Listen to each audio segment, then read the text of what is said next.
Lugar, lugar.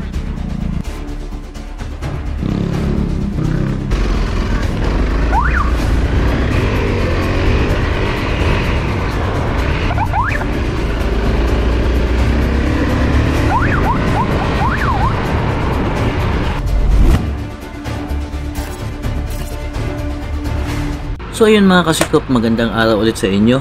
Ito yung mga video natin dati na hindi na-upload, yung duty tayo ng gabi. Sa araw man o sa gabi, pinapaalala pa rin natin ang mga batas na sinusunod sa kalsada. Tulad na lang nito na nakasalubong natin na walang suot na helmet yung angkas niya at medyo mabilis din yung takbo. Kaya ayun, nasundan natin mga kasikop. Ito yung paulit-ulit natin na nire-remind sa ating mga kaibigan na nagmamaniho dyan na kung wala naman kayong violation or visible violation, hindi naman kayo masisita. Hindi lang kami mga nakamotor ang sisita dito sa Tagbilaran. Meron din tayong mga patrol cars. Katulad nito nasa video, pati mga SWAT, nag-i-implement din yan sila ng city ordinance natin.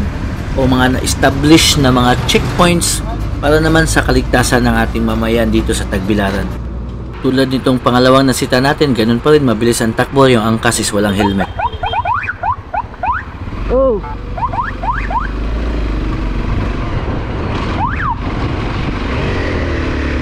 Kaya mahunong oy.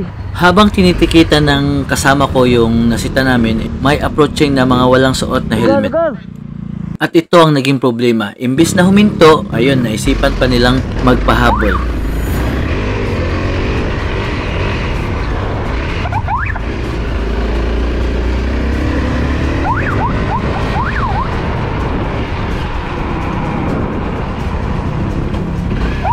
Ito sana yung iniiwasan at kinakatakutan natin kasi napakahirap mangsita paggabi.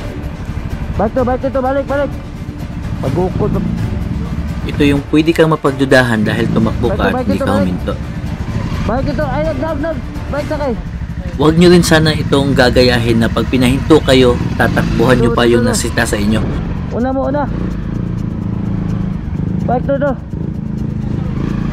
Balik to plaza. Itong plaza.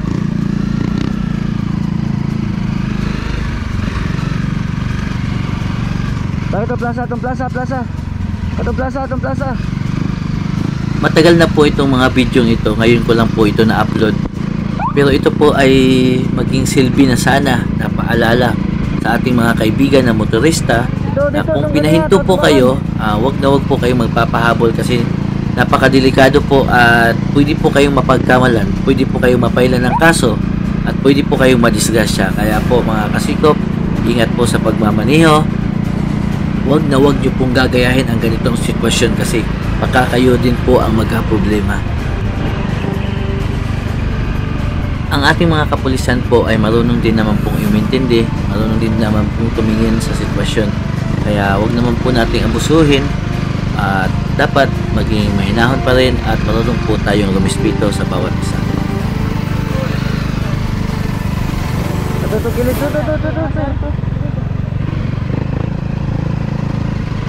Daplin.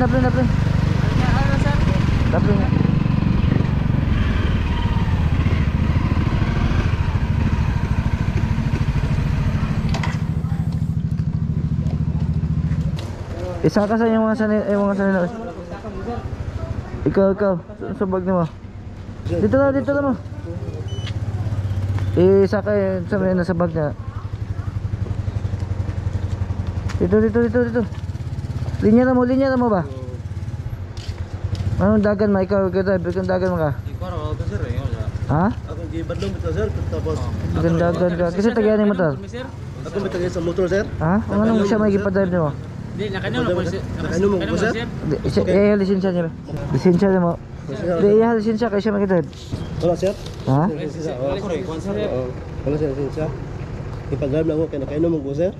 Asa man yung mga helmet day? Asa mo gikan?